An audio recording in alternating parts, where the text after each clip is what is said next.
Hello friends, welcome to Provop YouTube channel. Analytic geometry day 4 का हम first question देखेंगे। इस क्वेश्चन को यूपीएससी ने 2014 में पूछा है। ओके, क्वेश्चन कह रहा है कि find the coordinate of the points on the sphere, और स्फीयर का इक्वेशन हमारे पास गिवन है। ये रहा आपका इक्वेशन स्फीयर का।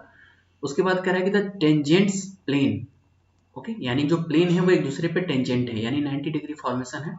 ये आपको समझना होगा। ओके, तो पहले हम इसका एक पिक्चर प्लॉट करते हैं और पिक्चर्स के थ्रू समझेंगे कि इस क्वेश्चन को किस तरीके से हिट किया जाएगा। ओके, तो एक हमारे पास स्फीयर है, ये रहा आपका स्फीयर। ओके, अब करें कि स्फीयर में हमारे पास जो प्लेन है, यानी प्लेन का इक्वेशन यहाँ गिवन है और दोनों ही प्लेन एक दूसरे के पैरेलल है। अगर आप यहाँ से पढ़िए कि the tangents plane at which are parallel to the planes, okay, यानी प्लेन का इक्वेशन ये आपका हो और दोनों ही प्लेन एक दूसरे के पैरेलल हैं, तो आप या तो प्लेन को इस तरीके से पैरेलल कर सकते हैं। देखिए, ये दो प्लेन हो गए, दोनों प्लेन एक दूसरे के पैरेलल हैं। अगर L1 और L2 आप इसको लेट कर लीजिए तो L1 और L2 सॉरी, L1 और L2 जो है वो एक दूसरे के क्या है, पैरेलल है। L1 और L2 पैरेलल है। साथ ही साथ यहाँ पे एक चीज और कह रहा है, द टेंजेंट प्लेन्स, तो यानी L1 और L2 जो है वो एक दूसरे पे 90 डिग्री फॉर्मेशन भी है। L1 और L2 इज ए परपेंडिकुलर, यानी अगर आप इसको सेंटर ले लीजिए स्फीयर का, तो ये आपका टेंजेंट है, यानी यहाँ पर 90 डिग्री और यहाँ पे 90 डिग्री। तो ये पॉइंट ए हो गया और ये पॉइंट आपका क्या हुआ, बी हो गया। तो इतनी जो चीजें बोल रहा था क्वेश्चन में, ये तो क्लियर हुआ। यानी आप यहाँ से फिर से एक बार पढ़िए, the tangent plane at which are parallel to the plane. Okay, तो देखिए parallel to the plane, it means the L1 is parallel to L2। साथ ही साथ यहाँ पे एक चीज कह रहा है कि द टेंजेंट प्लेन, तो प्लेन जो है आपका क्या है, एक दूसरे पे 90 डिग्री फॉर्मेशन भी है, टेंजेंट प्लेन भी है, यानी ए पे 90 डिग्री और बी पे 90 डिग्री। हो गया, ये चीजें कंफर्म हो गई। अब जरा शुरू से क्वेश्चन को पढ़िए। कह रहा है कि find the coordinate of the points on the sphere. Okay, of the point on the sphere, तो स्फीयर पे कौन कौन से पॉइंट है, एक पॉइंट ए है और एक पॉइंट बी है। ओके, तो आपको फाइंड क्या करना है, ए का कोऑर्डिनेट फाइंड करना है और फिर उसके बाद बी का कोऑर्डिनेट फाइंड करना है। तो ए और बी दोनों पॉइंट है और दोनों ही पॉइंट का आपको क्या करना है, कोऑर्डिनेट फाइंड आउट करना है। ये कंफर्म हो गया। तो ये आपका एक पिक्चर हो गया पूरी तरह से प्लॉटेड। तो आपको अभी समझ में आ गया होगा कि ये क्वेश्चन कहना क्या चाह रहा है। इसीलिए आप कभी भी क्वेश्चन को पढ़िए तो कम से कम 1 से 2 बार पढ़िए, है ना। मतलब मिनिमम तो आप 2 बार पढ़िए ही, मैक्सिमम अगर आपको जब तक क्वेश्चन समझ में नहीं आ जाए 2, 3, 4 बार ऐसे पढ़िए, ताकि क्वेश्चन का जो मैपिंग है आप उसको समझ पाए, क्वेश्चन कह क्या रहा है और उसमें किस तरीके से आप उसको अप्रोच अप्लाई कर सकते हैं। ये सारी चीज़ों को समझना बहुत ही जरूरी हो जाता है। ओके, तो अब मैं आपको इसका एक ओवरव्यू दे देता हूँ कि इस क्वेश्चन को आप कैसे प्लॉट करेंगे, किस तरीके से इसका फॉर्मेशन करेंगे। ओके, तो चलिए देखते हैं, क्योंकि सोल्यूशन मैंने यहाँ पे लिख रखा है, सोल्यूशन भी हम देखेंगे पूरी तरह से, लेकिन अभी मैं इसका एक ओवरव्यू दे देता हूँ। जब भी क्वेश्चन को पढ़िए, मैथमेटिक्स है तो आपको एक पिक्चर प्लॉट हो जानी चाहिए कि आप इसमें क्या क्या चीज़ें यूज कर सकते हैं जिससे पूरा क्वेश्चन सॉल्व होगा। ओके, तो देखिए हमारे पास तो स्फीयर है, तो पहले तो आप करिए कि स्फीयर का जो इक्वेशन है आपके पास, स्फीयर का मतलब स्फीयर का इक्वेशन है x square plus y square plus z square minus 4x plus 2y equal to 4। ये आपका क्या है, स्फीयर का इक्वेशन है, गिवन है। इस स्फीयर के इक्वेशन को आप जो मेन स्फीयर का इक्वेशन होता है x square plus y square plus z square plus 2gx plus 2fy plus 2hz plus d equal to 0 से आप कंपेयर कर लीजिए। कंपेयर करने के बाद आप इसका पहले सेंटर फाइंड आउट करिए, यानी स्फीयर है तो स्फीयर का सेंटर निकाल लीजिए। जब आप स्फीयर का सेंटर फाइंड आउट करें तो minus g minus f minus h by 2 ऐसे कर लीजिएगा, यानी minus g by 2 minus f by 2, है ना, माइनस एच बाई 2। ओके, तो जब करेंगे तो आप यहाँ पे देखेंगे ये क्या आपका एक्स का टर्म्स है, तो यानी जी यानी हो जाएगा आपका प्लस 2, और जब 2 करेंगे इसका डिवाइड करेंगे तो कितना हो जाएगा। इसको देखिए आपको कंपेयर कराना होता है 2gx से, ये ओके, ये चीजें आप समझ रहे होंगे। जो मैंने अभी इक्वेशन बताया ना स्फीयर का, उसी से कंपेयर कर लीजिए। तो आपका जो h की सॉरी जो g निकलेगा वो होगा आपका -2। ओके, सेकंड के लिए जब करेंगे तो यहाँ पे देखिए ये क्या होगा, 2fy का होगा, तो 2fy से करेंगे कंपेयर तो कितना हो जाएगा, f की वैल्यू 1 हो जाएगी। और फिर किस से कंपेयर करना होता है, 2gh f और h ले लीजिए hz। ओके, तो जब h से कंपेयर कराएंगे तो ये 0 आएगा क्योंकि यहाँ पे z का टर्म्स है ही नहीं। तो सेंटर आपका क्या बना, ये जो स्फीयर है इसका सेंटर हो गया -2 1 एंड 0, ये आपका क्या होगा सेंटर। अब इसका रेडियस फाइंड आउट करिए कि जो सेंटर है, सॉरी जो स्फीयर है उस स्फीयर का रेडियस क्या होगा। तो रेडियस इक्वल टू जब आप निकालेंगे तो होगा G square plus F square, okay, plus H square minus D, okay, ये होता है। आप इससे कंपेयर कर लीजिए, कंपेयर करेंगे तो आपका क्या निकलेगा, क्योंकि माइनस इधर जाके हो जाएगा तो माइनस और माइनस प्लस हो जाएगा यहाँ पर। जब आप इसका सेंटर निकालेंगे तो आर जो होगा, सॉरी रेडियस निकालेंगे तो आर होगा आपका, वो होगा जी यानी 2 का स्क्वायर करेंगे तो 4 आएगा, प्लस एफ क्या है आपका 1 है तो 1 आएगा, प्लस एच तो 0 है तो 0 हो जाएगा, और यहाँ पे माइनस डी होता है तो माइनस माइनस क्या कर देगा, क्योंकि 4 को इधर लेके आएंगे तो ये -4 हो जाएगा, तो यहाँ पे +4 हो जाएगा। आप इसको निकालिए तो आपका जो सेंटर होगा यानी आर सॉरी रेडियस जो होगा वो निकलेगा 3, ओके, रेडियस 3 हो जाएगा। अब देखिए यहाँ पे एक चीज है कि आपको ये समझना होगा, क्योंकि यहाँ पे 2 पॉइंट है, 2 पॉइंट के कोऑर्डिनेट फाइंड आउट करने हैं, यानी 2 प्लेन है जो एक दूसरे पे टेंजेंट है, पैरेलल है। तो यहाँ पे यानी पॉइंट ए और बी के लिए आपको क्या रेडियस कंपेयर करना है, तो आर जो होगा यहाँ पे +-3 के लिए होगा, क्योंकि 2 पॉइंट के लिए आर की यहाँ पे वेरिएशन होगा, 2 आर के लिए हम वेरीफाई कराएंगे। यानी जो मेन फॉर्मूला है वहां पे देखते हैं कि जो आपका फॉर्मूला जो बनता है जिसमें आप कंपेयर कराते हैं वो फॉर्मूला होगा, क्योंकि यहाँ पर एक चीज है कि इक्वेशन ऑफ द लाइन जो है वो नॉर्मल है, normal to the tangent plane है, और passing through the centre, passing through the centre यानी सेंटर -2 1 और 0 से पास आउट करेगा, तो लाइन का इक्वेशन आप कंपेयर कर लेंगे। तो लाइन का जो इक्वेशन है x -x1 upon l upon r, इस फॉर्मूले को यहाँ पे यूज करेंगे आप, x -x1 upon l upon r, y -y1 upon m upon r equal to y sorry z -z1 upon element n हो जाएगा n upon r equal to radius, और रेडियस क्या +- रेडियस, यहाँ पे +- रेडियस कितना है, क्योंकि 2 पॉइंट के लिए है तो यहाँ पे होगा +-3, ये हो जाएगा आपका कितना +-3, और रेडियस क्यों आप यहाँ पे क्या कंपेयर करेंगे, जो r है वो r केवल पॉजिटिव होगा,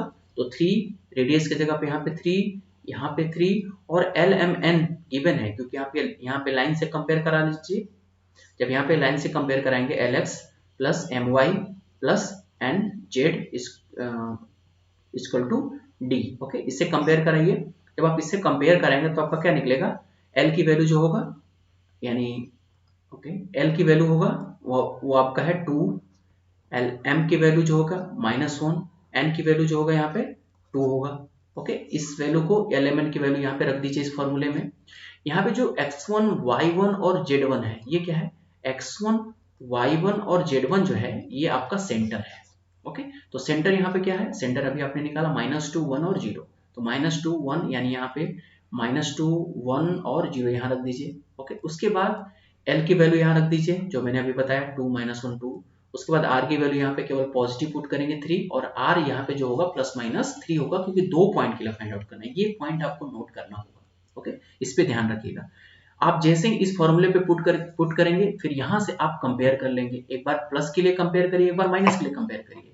एक बार प्लस के लिए करेंगे तो ये सारी वैल्यू पुट करके +3 हो जाएगा, एक बार माइनस के लिए कंपेयर करेंगे तो ये सारी वैल्यू यानी जो x1 x2 और LMN की वैल्यू आपने रखा है ये सारे रखने के बाद -3 से कंपेयर करा दीजिए। कंपेयर कराने के बाद फिर यहाँ से आप x की वैल्यू फाइंड आउट करिए, फिर y की वैल्यू फाइंड आउट करिए, फिर z की वैल्यू फाइंड आउट करिए +3 के लिए, और फिर x y z की वैल्यू फाइंड आउट करिए -3 के लिए।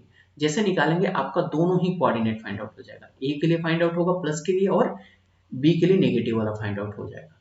यानी +3 के लिए आपका क्या होगा, जब r की वैल्यू +3 लेंगे तो a का आपका कोऑर्डिनेट मिलेगा, जब -3 लेंगे तो आपका b का कोऑर्डिनेट फाइंड आउट हो जाएगा, दोनों ही फाइंड आउट हो जाएंगे। तो आई होप कि जो मैंने अभी एक ओवरव्यू दिया वो आपको एक समझ में आया होगा, और चलते हैं क्वेश्चन को देखते हैं कि क्वेश्चन कैसे सॉल्व किया जाता है। ओके, मैंने यहाँ सॉल्व कर रखा है, देखिए यहाँ पे लिखा मैंने, इस स्फीयर का देखिए इक्वेशन आपका गिवन है, उसके बाद प्लेन का देखिए इक्वेशन गिवन है, ओके। उसके बाद आपका जो सेंटर है, सेंटर को मैंने अभी वहां बताया निकालना, ठीक है, -g -f -h से आप ये जानते भी होंगे, ओके। क्योंकि अगर आप यहाँ तक यानी एनालिटिकल ज्योमेट्री के क्वेश्चन को सॉल्व कर रहे हैं तो मुझे ये जो छोटी छोटी चीजें जैसे रेडियस फाइंड आउट करना, सेंटर फाइंड आउट करना, ये आपको आना भी चाहिए, ओके। अगर नहीं आप जान रहे तो इसे जाकर के एक बार रिवीजन कर लीजिए, उसे पढ़िए, नोट डाउन कर लीजिए।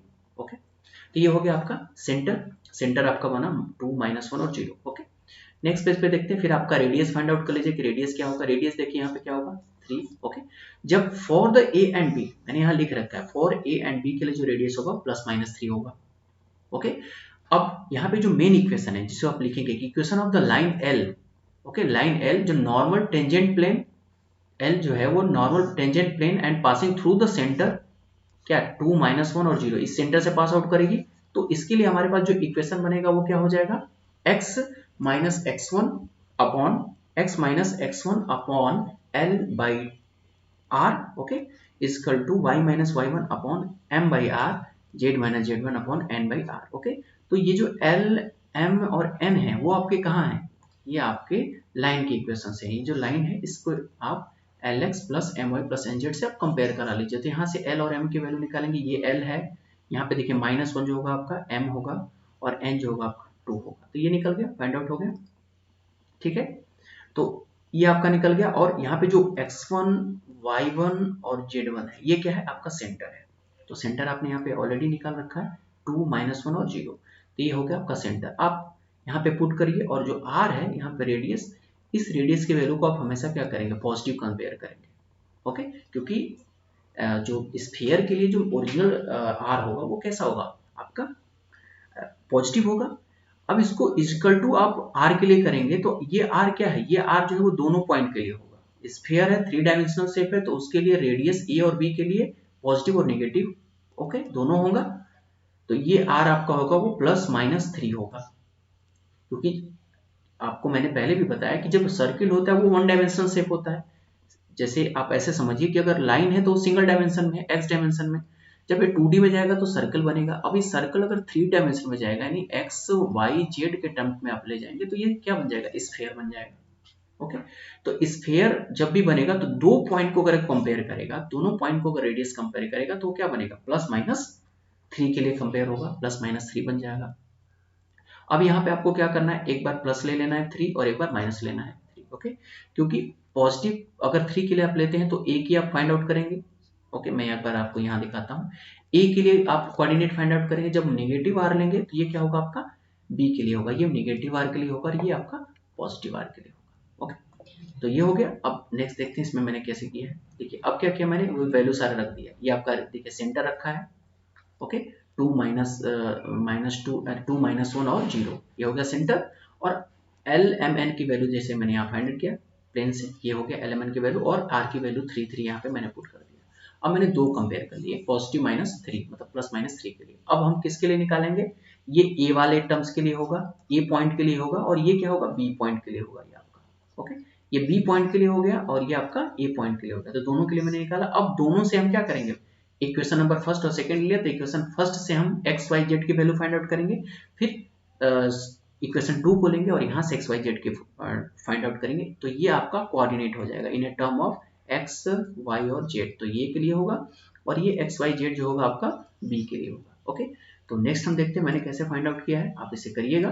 देखिए अब x - 2/2/3 करेंगे, क्योंकि तीनों ही इक्वेशन क्या है, दूसरे के इक्वल है। x - 2/2/3 इक्वल है 3 के, y भी जो है वो इक्वल है 3 के, z भी इक्वल है 3 के, तो एक को हम इक्वल कर सकते हैं 3 के, वही मैंने यहाँ किया है, सिंपल है। जैसे यहाँ पे मैंने इसको 3 से कंपेयर किया, आपको x = आया 4, फिर y वाले को कंपेयर किया तो y = आया -2, ये आप फाइंड करिएगा। ओके, सिंपल है, ये तो कैलकुलेशन तो कर ही लेंगे आप। ओके, अब फिर z वाले को मैंने किया तो z = निकला 2। ओके, तो x, y और z तीनों निकल गया। तो x, y और z ये तीनों निकला, तो अब आपका जो नेक्स्ट बनेगा a के लिए हमारा कोऑर्डिनेट वो क्या बनेगा, 4 - 2 और 2, ये आ गया आपका क्या, a का कोऑर्डिनेट फॉर इक्वेशन 2। अब इक्वेशन 2 को ले लीजिए, यानी यहाँ पे आपका r की वैल्यू क्या लेनी है, -3, वहां पे r की वैल्यू आपने +3 लिया था। अब यहाँ से आप कंपेयर कर लीजिए, इस वाले टर्म्स को एक बार -3 से कंपेयर करिए, इस वाले टर्म को एक बार -3 से कंपेयर करिए, इसको एक बार -3 से कंपेयर करके x, y, z फाइंड कर लीजिए। मैंने यहाँ निकाल रखा है, देखिए मैंने निकाला x = 0 आया, y = मैंने निकाला तो भी 0 आया, और z = निकाला तो -2 आ गया। ओके, यानी फाइनल आपका जो रिजल्ट आया b के लिए वो आपका कोऑर्डिनेट आ गया 0, 0 और -2। तो आपने देखा कि ए के लिए आपका निकल गया, यानी ए के लिए जो आपका कोऑर्डिनेट निकल गया, और फिर वाई के लिए आपका कोऑर्डिनेट निकल गया, यानी ए के लिए जो आपने कोऑर्डिनेट फाइंड किया वो था आपका 4 -2 और 2, और बी के लिए आपका कोऑर्डिनेट यहाँ दिख ही रहा है 0 0 -2, और ये आपको फाइंड आउट करना था कोऑर्डिनेट। तो ये आपका क्वेश्चन सॉल्व हो गया। ओके, आई होप कि आपको ये क्वेश्चन समझ में आया होगा। Thank you for watching. मिलते हैं नेक्स्ट वीडियो में।